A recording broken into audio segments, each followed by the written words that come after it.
자, 이번 강에서는 파트 챕터 제2죠. 우리 교재 50페이지부터 있는 부동산 경제론 정리를 좀 하겠습니다. 경제론이라고 이름이 붙어 있지만 사실은 수요공급 이론이죠. 물건을 사고 파는 이 수요공급 이론. 개론에 어떻게 보면 가장 뼈대가 되는, 가장 핵심이 되는 이론 중에 하나인 수요공급 정리를 할 텐데, 출제는 한 4-5문제 정도 돼요, 수요공급에서. 그리고 워낙 경제적인 내용이 많다 보니까 조금 공포스러운 파트긴 해요. 정리도 많이 하셔야 되고 경제 감각을 기반으로 이해를 좀 하셔야 되기도 하고, 제가 시험에 나오는 부분 또 이론적으로 정리를 좀 잘 해드릴 테니까요. 강의 역시나 반복 청취하는 거 굉장히 중요합니다. 다시 보시고 필요한 부분은 반드시 암기를 좀 해주시고, 뒷부분에 이제 경기변동 이론 나오는데요. 경기변동 이론 같은 경우에는 간단하게 잡을 수 있는 문제니까 그런 부분에서는 틀리시면 안 되고, 이 수요공급에서 내용이 지나치게 어렵거나 조금 복잡한 부분을 조금 이렇게 뭐랄까요, 패스하거나 뛰어넘으면서도 공부하는 것도 하나의 요령인데, 제가 웬만큼 이해를 하실 수 있게끔 설명을 드릴 테니까요. 잘 집중을 해서 들어보시기 바랍니다. 50페이지부터 부동산의 수요 개념부터 설명을 하겠습니다. 이 수요라고 하는 건 아시다시피 물건을 구매하는 거죠. 그래서 수요라고 하는 건 기본적으로 디맨드, 구매 욕구라고 표현을 합니다. 그리고 수요량이라는 개념은 가격이 딱 주어졌을 때 내가 최대 몇 개까지 살 수 있는가를 나타내는 수량의 개념이다, 이런 뜻이거든요. 보시면 이 부동산의 수요는요, 부동산의 속성상 대략 3가지 특징 정도가 있습니다. 자, 첫 번째 표가 나오죠. 3가지 키워드로 기억을 좀 하셔야 돼요. 첫 번째, 부동산의 수요량이라고 하는 건 내가 몇 개를 샀다, 그래서 결과가 몇 개다, 이런 얘기가 아니라 몇 개를 살 예정이다를 나타내는 개념이에요. 그래서 사전적이라고 표현을 합니다. 의도된 수량 개념이다. 첫 번째 특징이고요. 두 번째, 부동산의 수요량이라고 하는 건 그냥 단순히 사고 싶다라는 의사만 있으면 안 돼요. 반드시 그것을 구매할 수 있는 력이 뒷받침돼야 돼요. 파워. 이걸 이제 구매력이라고 표현을 하죠. 결국 돈을 갖춘 수요가 진짜 수요인데, 그런 수요를 유효 수요라고 표현을 합니다. 매우 중요한 단어니까 반드시 외우셔야 돼요. 유효 수요는 구매 능력 또는 구매력이 겸비된 수요가 진짜 수요다, 이렇게 보시는 게 좋아요. 자, 아래쪽에 유효 수요의 2번째 줄, 괄호 안에 이런 말도 있죠. 돈이 있어야 유효 수요가 되는데, 그 돈에는 본인 돈 외에도 대출도 포함되는 개념이죠.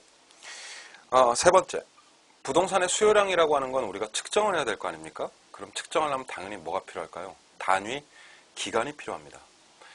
아파트에 대한 수요량이 100채다 그랬는데 이게 한 달 동안 100채인지 아니면 1년간 100채인지, 이런 개념이 확실하려면 기간이 포함이 돼야 돼요.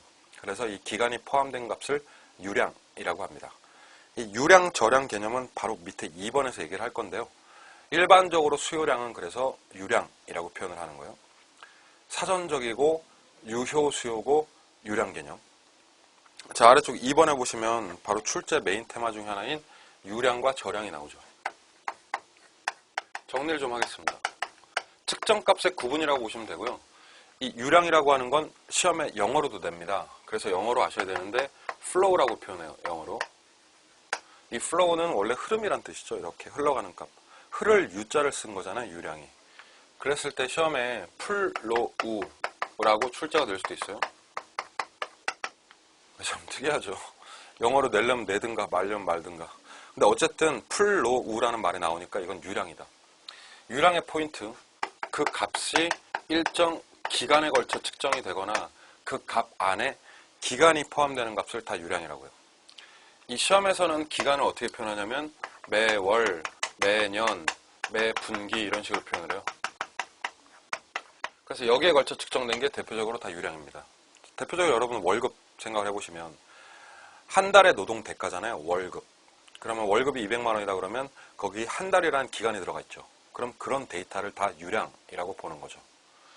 정의만 놓고 보면은 그 다음이 2번째가 저량이에요. 저량이라고 하는 건 반대로 기간이 아니라 특정 시점의 측정값을 저량이라고 합니다. 이 저량은 영어로 스톡이라고 표현을 하는데요.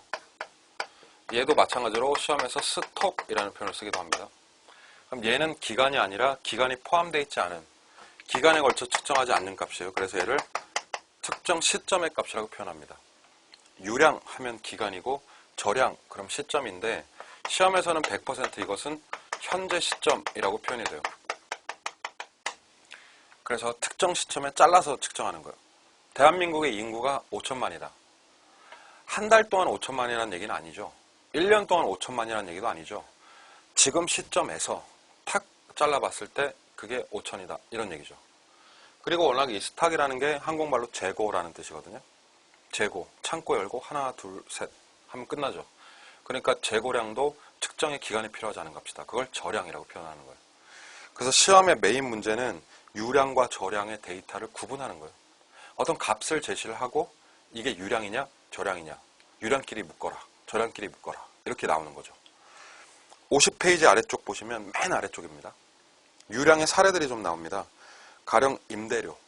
임대료 대표적인 유량이죠. 월, 연 값이니까요. 그리고 거래량. 주택 거래하려면 기간이 필요한 유량값.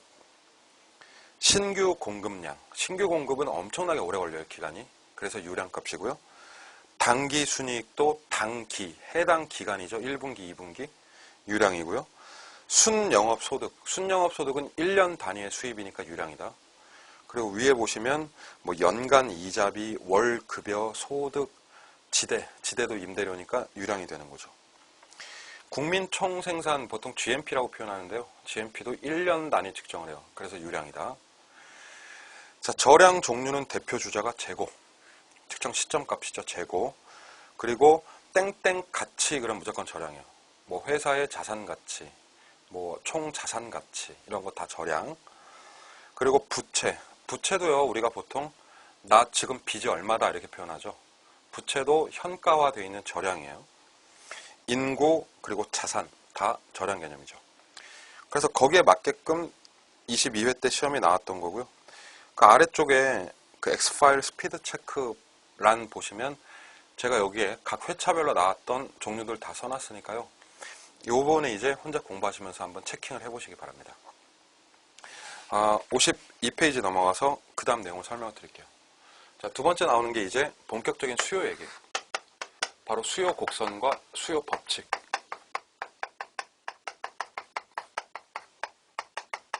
기본적으로 수요 법칙을 먼저 말씀을 드리겠습니다.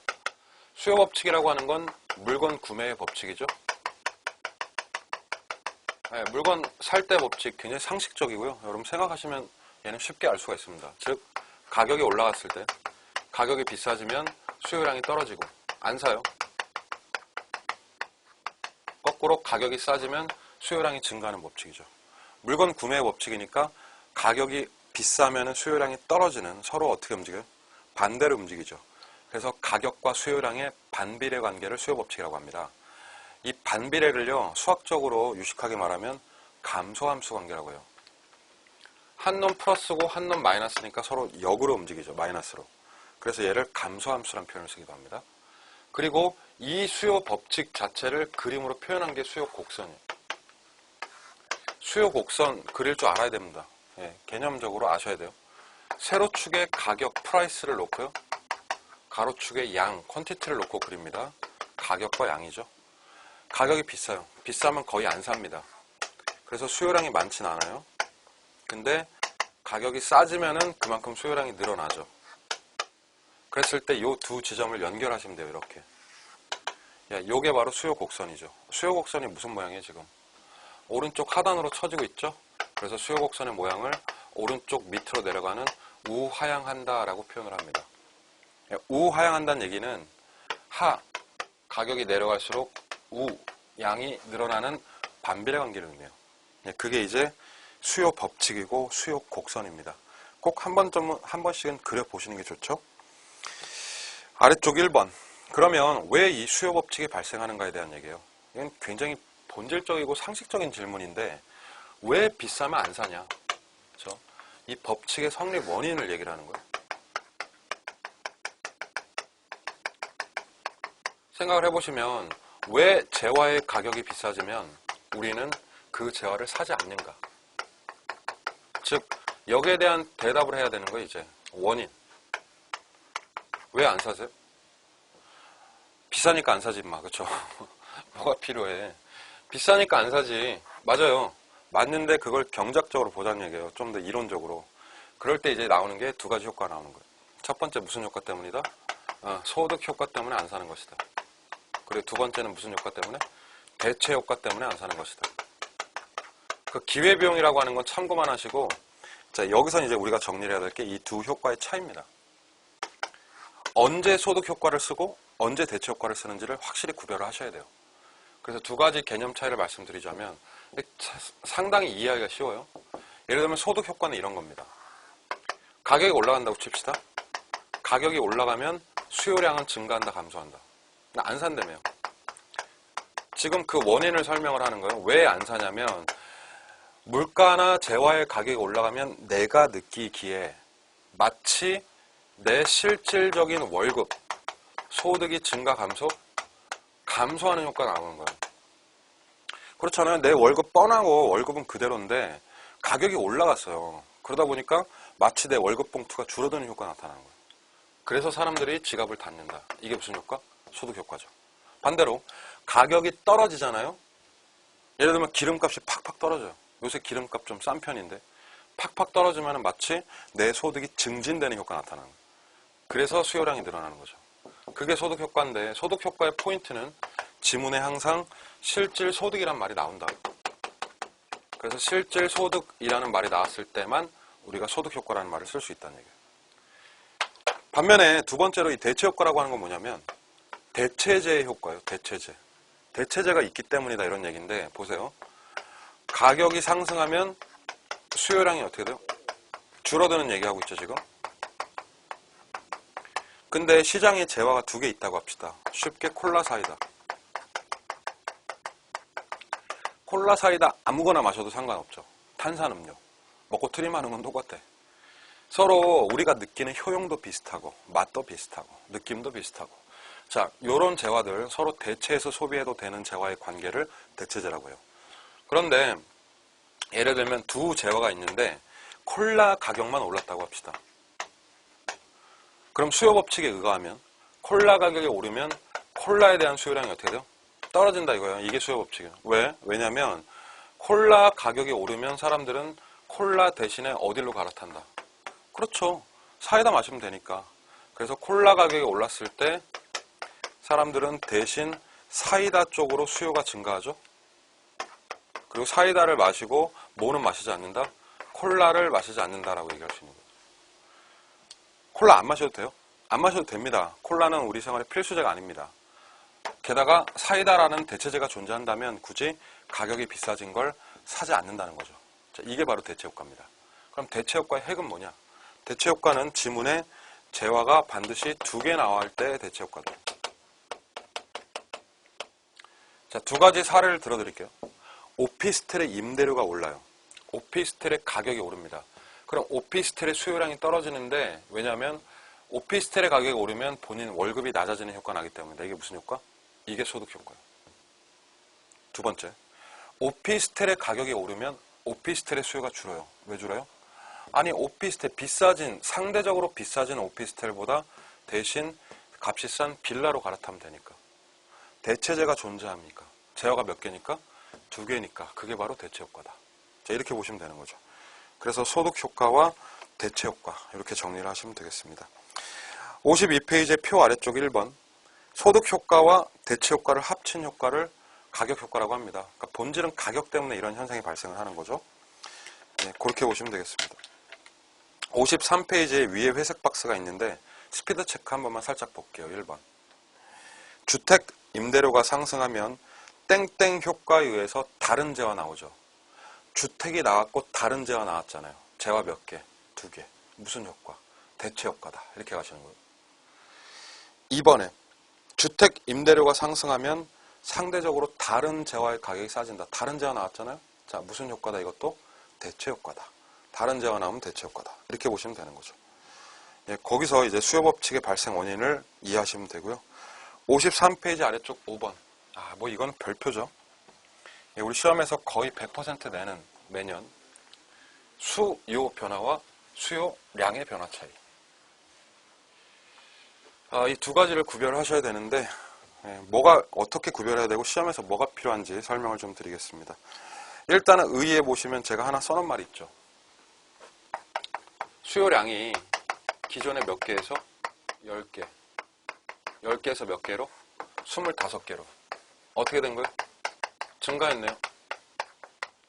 15개나 늘었죠. 그러면 이렇게 수요량이 늘어난 원인이 뭘까? 그 얘기를 좀 더 해봅시다. 수요량이 늘었으니까 당연히 가격이 싸졌기 때문에 늘었겠죠. 그런 원인이 하나 있을 수 있어요. 가격 때문이다.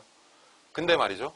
가격이 변하지 않더라도 가격 이외 요인이 변했을 수도 있어요. 예를 들면 가격은 그대로인데 지역에 사람들이 많아지면, 수요자가 많아지면 수요량이 늘 수도 있잖아요.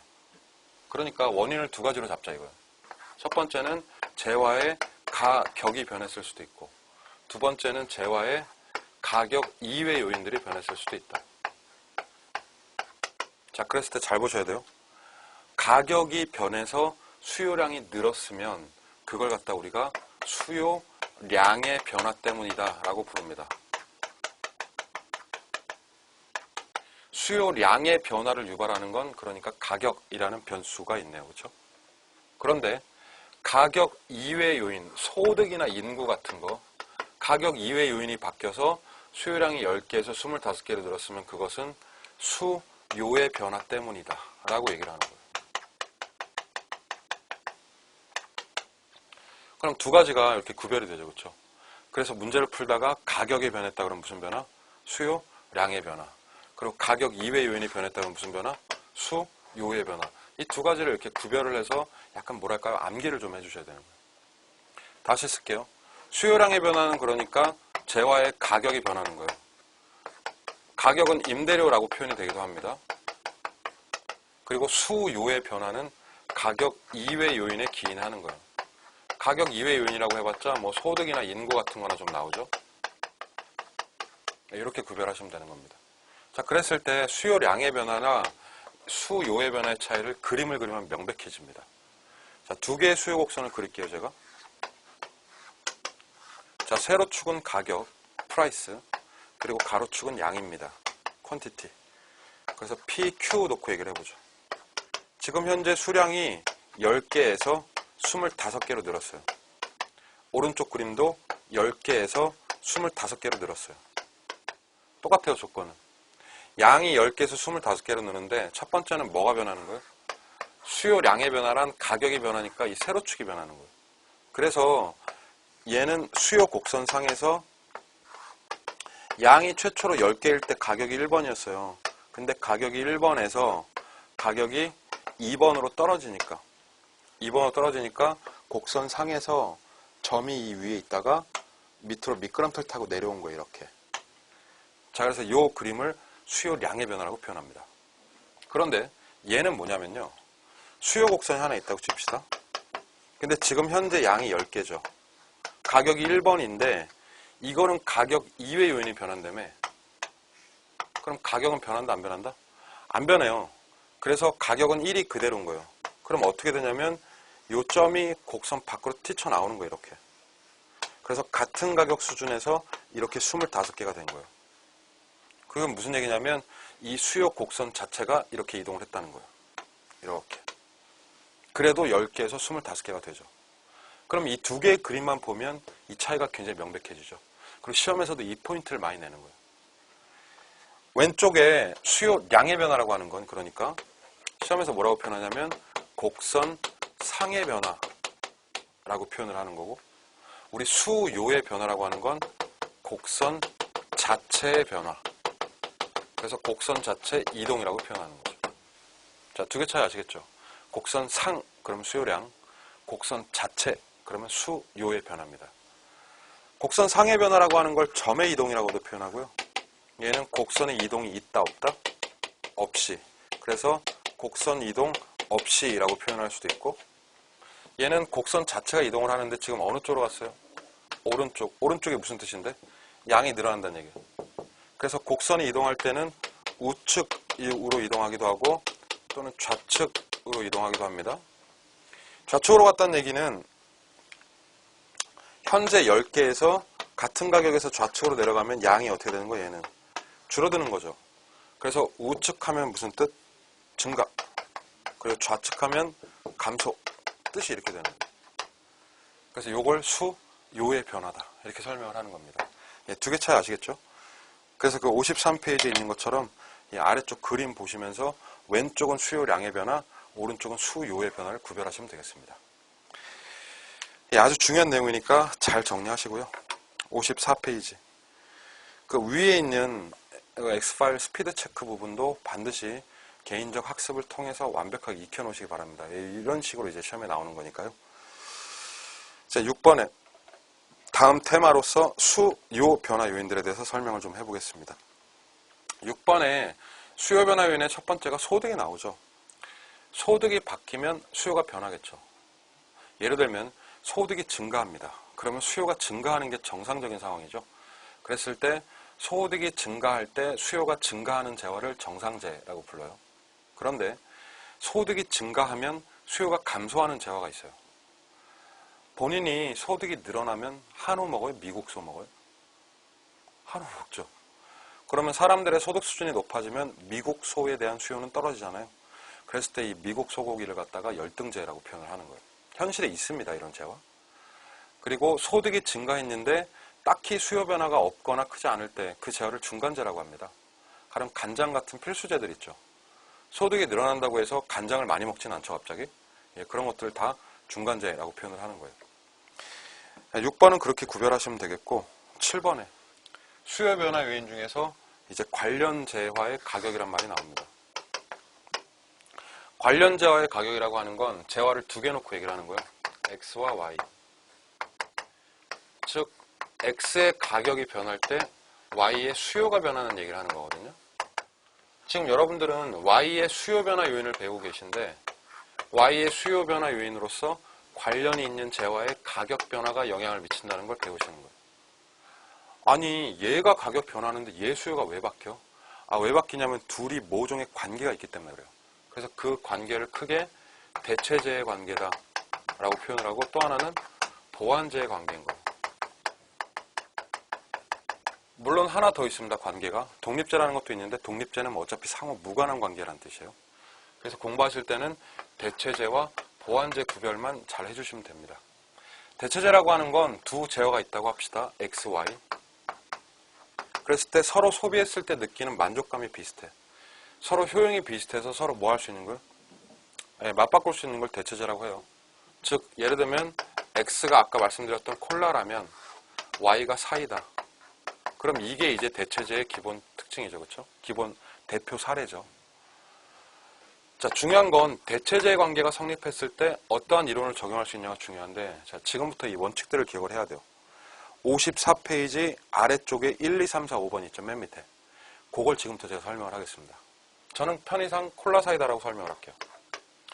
자, 두 개가 있다고 합시다. 대체재라고 하면 만약에 콜라의 수요가 증가하면 사이다의 수요는 반드시 떨어져야 돼요. 대체재의 기본 원칙 첫 번째는 한 놈 사면 한 놈 안 산다예요. 그러니까 콜라의 수요가 감소하면 사이다의 수요는 거꾸로 증가하게 돼 있죠. 그래서 이렇게 얘기를 할게요. 대체재의 관계라면 한 놈의 수요와 다른 놈의 수요의 움직임이 방향이 반대다. 그래서 제가 책에다가 수수 반대라는 말을 써놨죠. 그게 성립되면 그게 대체재예요. 그렇게 이해를 하시면 되고, 두 번째, 얘가 좀 복잡해지는데 콜라의 가격이 상승할 수도 있겠죠. 물론 콜라 가격이 하락할 수도 있겠고. 그랬을 때 얘를 잘 따져야 돼요. 먼저 콜라의 가격이 올랐다고 합시다. 콜라의 가격이 비싸지면 사람들이 콜라 안 마시죠. 그럼 대신에 사이다 마시겠죠. 그럼 사이다의 수요가 대신 증가를 하게 됩니다. 더 쉽게 말하면 콜라 가격이 비싸지면 사이다로 갈아탄다는 얘기예요. 이게 대체죠. 또는 콜라 가격이 상대적으로 싸졌다고 합시다. 그럼 콜라 많이 마시겠죠? 그러면 거꾸로 사이다는 마신다 안 마신다? 안 마셔요. 자, 그래서 두 번째 원칙은 뭐냐면 대체재의 관계가 서로 성립한다면 한 놈의 가와 가격, 한 놈의 수요, 자, 이걸 가수라고 할게요. 제가 이 가수의 방향이 똑같다는 거예요. 마찬가지로 가격에 마이너스면 다른 놈의 수요에는 마이너스, 이렇게. 그래서 둘의 가수가 같으면 이것을 대체재의 관계라고 부르는 겁니다. 자, 세 번째 제일 어려운 게 바로 이 부분인데요. 그럼 X의 가격이 상승한다면 대체재라면 Y의 수요가 어떻게 될 것이냐 물어볼 수 있죠. 따져보죠 뭐. 콜라의 가격이 오릅니다. 그럼 콜라 마셔 안 마셔? 콜라 안 마셔. 콜라 안 마시면은 사이다 쪽, 여기 수요가 아니라 여기 가격입니다. 다시 할게요, 얘기. 여기 가격과 여기 가격을 비교하는 거예요. 콜라의 가격이 오릅니다. 그럼 콜라를 안 마시죠. 대신 뭘 마셔요? 그럼 사이다의 수요가 어떻게 된다? 증가하겠죠. 근데 수요가 증가한다는 건 사이다를 찾는 사람이 많아지는 거잖아요. 그럼 사이다의 수요가 증가하면 사이다의 가격이 어떻게? 오르게 된다 이거예요. 그래서 양자가 대체제라면 한 놈의 가격과 다른 놈의 가격도 같은 방향이에요. 그럼 이 방향만으로 얘기를 해볼게요. 대체제는 어떤 특징이 있냐면 수요, 반대. 그리고 한 놈의 가격과 다른 놈의 수요 같아. 가수 같음. 그리고 한 놈의 가격과 다른 놈의 가격 똑같아. 가도 똑같아요. 그러니까 대체제는요, 앞에 가격이 나오잖아요, 이렇게. 그럼 이 부호를 뒤에 그대로 붙여주시면 돼요, 이렇게. 예, 그래서 이런 특징이 있습니다. 요게 대체제예요. 반면에 보완제라고 하는 건 뭐냐면 두 재화를 이제 동시 소비할 때 효용이 더 큰 재화 관계죠. 뭐 긴 말 필요 없이 예를 들면 아실 것 같은데 커피하고 프림 예를 들어볼게요. 두 재화를 동시 소비할 때 효용이 더 커지죠? 커피, 프림. 자, 그런 경우니까 보완제 특징은 뭐냐면 커피의 수요가 증가한다? 그럼 프림도 사겠죠, 사람들이. 프림 수요 증가하고 커피의 수요가 감소한다? 그럼 프림도 살 이유가 없다. 커피 대신 프림을 마시는 건 아니잖아요, 우리가. 그래서 보완제라고 하는 건 한 놈의 수요와 다른 놈의 수요가 일치할 때를 보완제라고 해요. 같은 방향. 아시겠죠? 두 번째. 커피의 가격이 상승한다고 합시다. 그럼 커피 안 살 거냐, 사람들이. 그럼 프림도 안 사겠죠? 그래서 프림에 대한 수요가 마이너스로 빠지는 거예요. 보완제라면 그렇다는 얘기예요. 두 번째. 커피 가격이 하락하면 커피 많이 사겠죠. 커피에 대한 수요가 증가할 것이고 그러면 당연히 프림에 대한 수요도 증가하게 될 거예요. 그래서 두 번째 법칙은 둘이 보완제라면 한 놈의 가격과 다른 놈의 수요가 무슨 방향? 반대. 그래서 가수 반대면 보완제다. 그게 그렇게 되는 거죠. 그럼 마지막으로 커피 가격이 상승했을 때 프림 가격 한번 따져볼까요? 커피 가격이 오르면 커피에 대한 수요 어떻게 돼요? 줄죠. 그럼 프림에 대한 수요 역시 사람들이 프림을 안 사게 되죠. 그렇기 때문에 프림 가격이 어떻게 된다? 결국 떨어지게 된다 이거. 그래서 보완제라면 가격과 수요도 반대고 가격과 가격도 반대예요. 앞에 가격 붙으면 앞에 붙은 부호를 반대 포지션을 잡아주면 그게 보완제 관계가 되죠. 이렇게 정리를 하는 게 55페이지까지 얘기입니다. 이 부분은 반복 청취나 연습이 좀 필요하죠. 한 번에 제가 한 것처럼 아주 스무스하게 해결하시기엔 조금 어려운 부분이 있을 거예요. 그래서 얘는 별도로 연습을 좀 해보시고요. 그리고 특히나 55페이지에 있는 중간표, 중간 박스는 반드시 정리를 해서 기억을 하셔야 돼요. 대체제의 가격 상승, 대체제의 가격 하락 이런 부분. 대체제의 가격이 플러스 되면 해당제와 수요도 플러스 된다. 가수 같은 거. 3번에 보완제의 가격이 플러스면 해당제와 수요 마이너스 된다. 가수 반대인 거. 대체제는 가수 같고 보완제는 가수 반대고. 56페이지 넘어가서 얘기를 하겠습니다. 8번에 부동산의 수요 변화 요인들, 기타 요인들 좀 나오죠. 자, 책 보면서 말씀을 좀 드리죠. 자, 첫 번째, 가격 예상이 나옵니다. 가격이 오른 게 아니라 가격 상승이 예상이 돼요. 즉, 곧 비싸질 것 같은 거죠. 그러면 얼른 사야 되지 않겠습니까? 그래서 가격 상승이 예상이 되면 현재 수요가 증가한다, 정답. 반대로 가격이 싸질 것 같아요. 그럼 지금 사면 안 되죠. 그래서 현재의 수요는 감소한다가 정답입니다. 자, 인구가 늘어나면 수요 늘죠. 그리고 뭐 핵가족화, 이혼율이 증가해도 분가가 늘어나니까 수요가 늘어난다. 소득이 증가할 때 정상제라면 수요 증가, 열등제라면 수요 감소 이렇게 되는 거고요. 대체제 보완제는 앞에서 따졌던 대로 보시면 되겠고, 자, 금리가 올라가면 수요 감소죠. 유사부동산은 경쟁자라고 인식을 하시면 돼요. 그러니까 유사부동산이 많아지면 내가 김밥 천국을 하는데 뭐 김밥 지옥, 김밥 천당 막 생긴 거예요, 주변에. 비슷한 게 많이 생기면 수요가 분산되겠죠. 나한테 오는 수요가. 그래서 유사부동산의 과잉 공급은 경쟁이 격화된다는 얘기고 수요 감소 요인이다. 이렇게 이해하시면 돼요. 아래쪽에 대체 투자 대상이 나오는데 이건 부동산의 대체 투자 대상이니까 주식이나 펀드 같은 거죠. 주식이나 펀드가 호황이야. 대박이면 돈이 주식 펀드로 몰려. 그럼 부동산 수요가 떨어지는 거고, 주식 펀드가 불황이에요. 쪽박 차고 있으면 이 돈들이 부동산으로 오겠죠. 예, 그렇게 이해를 하시면 되겠습니다. LTV나 DTI가 다 대출 규제죠. 그래서 보시면 LTV나 DTI가 상향이 됐다는 건 융자액이 늘어나는 거예요. 그래서 부동산 수요가 증가한다는 거고, LTV나 DTI가 내려간다는 건 뭐 특히나 총부채 상환 비율, 이게 DTI인데 융자액이 줄어든다는 얘기예요. 그래서 L이 올라가면 수요도 올라가고 L이 내려가면 수요도 내려간다. 화살표 방향대로만 같이 움직여주면 됩니다. LTV, DTI가 만약에 폐지되었다는 건 규제가 사라진 거거든요. 그래서 이런 경우에는 부동산 수요가 증가하게 되죠. 자, 아래쪽에 주의식의 변화. 첫 번째, 이용의식보다는 소유의식이 강화되면 갖고 싶다. 수요가 느는 거죠. 그렇죠? 그리고 소유의식보다는 이용의식이 강화되면 있는 걸 잘 쓰자.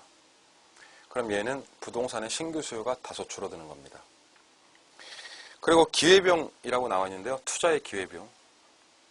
부동산에 투자하지 않았으면 예금 금리 할 수 있는, 예금에 돈을 넣을 수 있는 투자안이 있다고 합시다.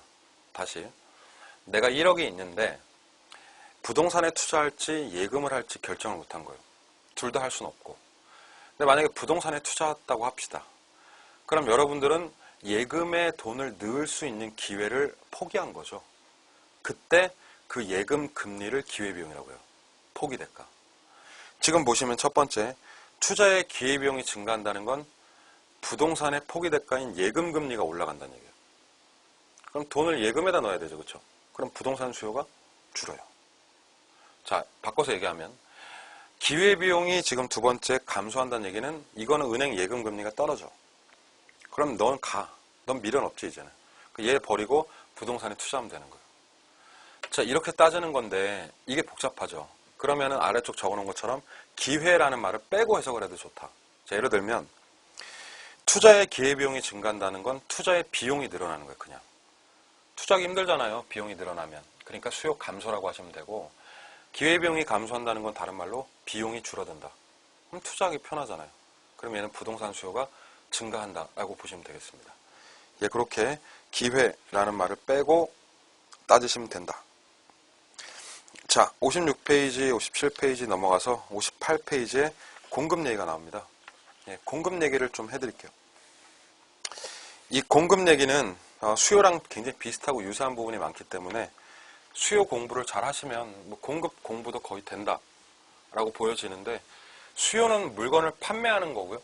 아니, 수요는 물건을 구매하는 거고, 공급은 거꾸로 물건을 판매하는 욕구죠.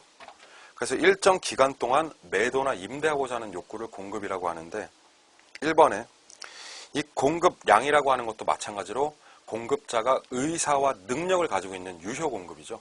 능력, 유효 공급. 여기서는 뭐 물량을 갖췄다, 재고량을 갖췄다 이런 뜻이겠고요. 아래쪽에 공급량은 실제로 판 양이 아니라 매도하고자 의도된 어떤 수량? 사전적 수량을 의미하죠. 그래서 사전적 양을 공급량이라고 합니다. 공급도 일반적으로는 일정 뭐예요? 기간이죠, 기간. 그래서 기간에 측정된 값이다 라고 이해를 하시면 되겠고, 4번에 부동산 공급에는 신규뿐만이 아니라 중고도 포함된다. 이 정도는 상식적으로 이해할 수 있죠. 중요한 건 아래쪽 2번에 공급 법칙과 공급 곡선.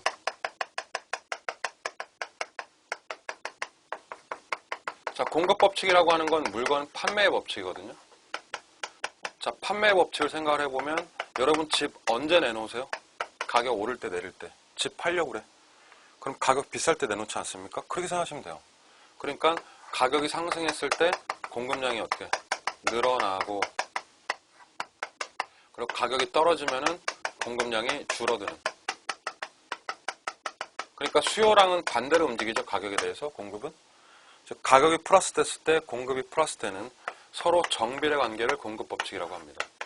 그러니까 얘를 정의 관계라고도 표현을 하고, 플러스 그러니까 얘를 증가함수라고도 표현을 합니다. 증가함수, 정비례라는 뜻이에요. 이 둘의 관계를 그림으로 그린 게 공급 곡선.